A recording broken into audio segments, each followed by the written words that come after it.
India থেকে আমদানি না করলে পেঁয়াজ নাকি 1000 টাকা হবে। আগে শুনেছিলেন না আমরা যখন ভারতীয় পণ্য বয়কট করেছিলাম?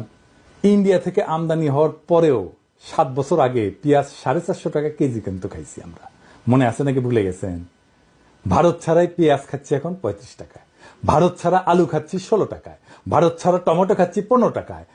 বিগত 10 বছরের মধ্যে এত কম দাম কখনো জিনিসপত্রের ছিল না, কিন্তু ভারত থেকে আনলে 3 গুণ হয়। এর প্রমাণ হচ্ছে বিগত 10 বছরের মূল্য। এই রমজানে জিনিসপত্রের দাম বাড়ছে, বাড়েনি, কমছে। সোয়াবিনের দাম কমতেছে, দেখেছেন? এই রমজানে ইলেকট্রিসিটি যায় না, দেখেছেন এরকম?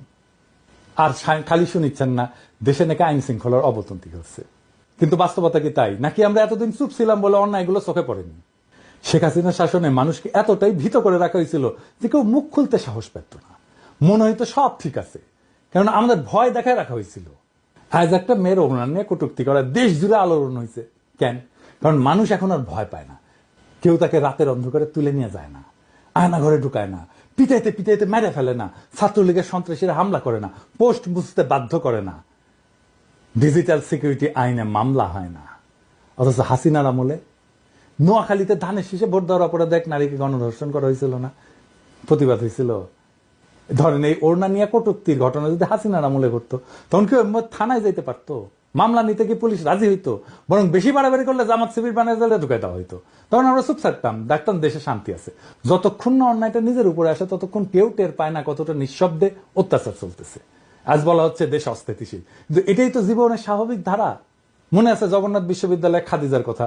প্রথম বর্ষে সেই মেয়েটাকে 18 মাস জেলে রাখা হয়েছিল। সে একটা টক শো হোস্ট করছিল, এটাই তার অপরাধ। সে হাসিনার বিরুদ্ধে কিছুই বলে নাই, কোনো প্রতিবাদ হয়নি, কোনো ক্যাম্পাসে বিক্ষোভ হয়নি। কেন? কারণ প্রতিবাদ করলে ছাত্রলীগের হামলা আসতো, পুলিশ গায়েবী মামলা দিত। আর সেই নারীর কথা মনে আছে যার স্বামীকে ধরে নিয়ে গেছিল পুলিশ? স্ত্রী যখন থানায় গেল স্বামীকে ছাড়ানোর জন্য, তখন তাকে ওসি বলল যে আপনি তো সুন্দরী, এক রাত থাকেন আমাদের সাথে, স্বামীকে ছেড়ে দেব। তখন কেউ কিছু বলতে পারছেন? পারেননি।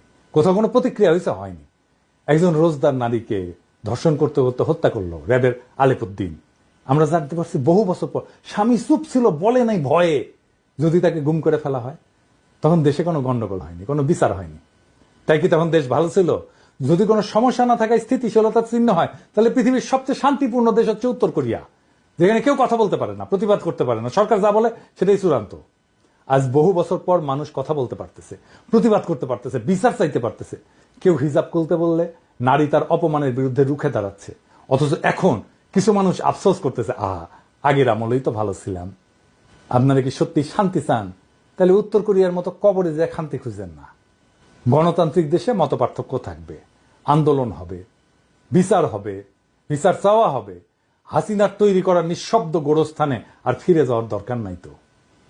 তার চেয়ে বরং সবাই কথা বলুক, অন্যায়ের বিরুদ্ধে দাঁড়াক। কিছু মানুষের ঘুম হারাম হইলেও প্রতিবাদ চলতে থাকলে আমাদের বিপ্লব জিন্দা থাকবে। আজকা মানুষের ভয় ভাঙতেছে, সে ভয় ভাঙে কথা বলা শিখতেছে।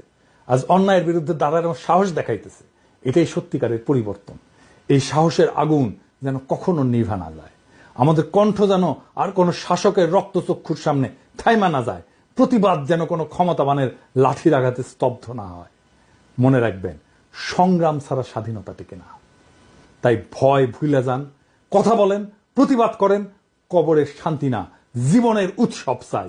ইনকিলাব জিন্দাবাদ।